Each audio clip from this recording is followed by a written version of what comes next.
nous avons subi l'effondrement de nos emplois et les délocalisations massives. C'est une véritable honte. Non, Madame Je pense Le qu'il faut Pen. s'attaquer à la racine du mal. La racine du mal, c'est le développement exponentiel sur votre patrimoine. C'est Puis j'ai faux. pensé aux familles, parce que vous y pensez pas beaucoup aux familles.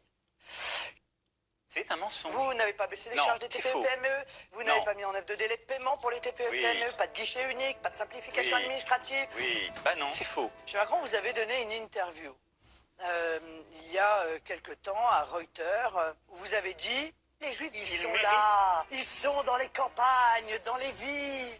En gros, c'est ça. Hein. En gros. Bah, je sais pas, oui. Non, mais en gros. Non, mais parce que vous dites toujours en Si gros on ne quand fait vous pas. me citez. Jamais précis.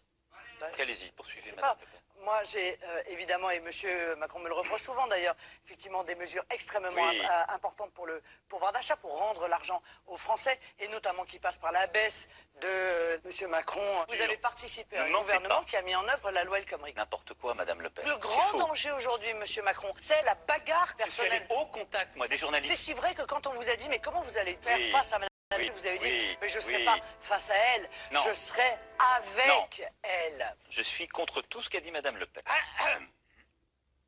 Vous êtes là depuis 2h30 à débattre, si l'on peut appeler ça un débat, de sujets divers et variés qui pour la plupart tournent autour d'un même axe central, la croissance économique. Très bien, parfait. Mais maintenant, si vous le voulez bien, parlons des stocks de gaz, de pétrole et d'énergie fossile ayant mis 350 millions d'années à se constituer et dont plus de la moitié du stock total a été usé par vous, moi, nous, en seulement l'espace d'un petit siècle. Parlons de nos paysages somptueux et de nos terres fertiles qui laissent petit à petit place aux terres mortes, aux monocultures chimiques et aux déserts de béton. Parlons de notre nourriture, de notre air et de notre eau, des biens communs, symboles même de la vie sur Terre qui pourtant tuent des dizaines, des centaines, voire même des milliers de personnes chaque année en France. Parlons de nos déchets, cet héritage empoisonné légué de force aux générations futures et dont personne ne sait quoi foutre.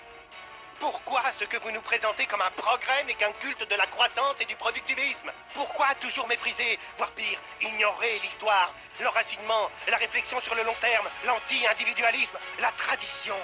Comme si notre futur en commun dépendait d'un seul et unique choix, soit d'un formidable modernisme amenant joie et bonheur, soit d'un terrible retour au Moyen-Âge amenant tristesse et malheur.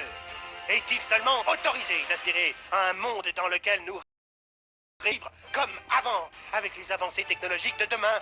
Quoi que vous disiez, notre planète demeure un univers fini dans lequel une croissance économique infinie est inconcevable. Un constat simple à comprendre, plein de bon sens. Mais lâche comme vous êtes, vous préférez faire l'autruche, reporter sans cesse les conséquences irréfutables d'un tel mode de vie à la génération suivante. Sauf que madame, monsieur, cette fameuse génération est déjà arrivée et c'est la nôtre!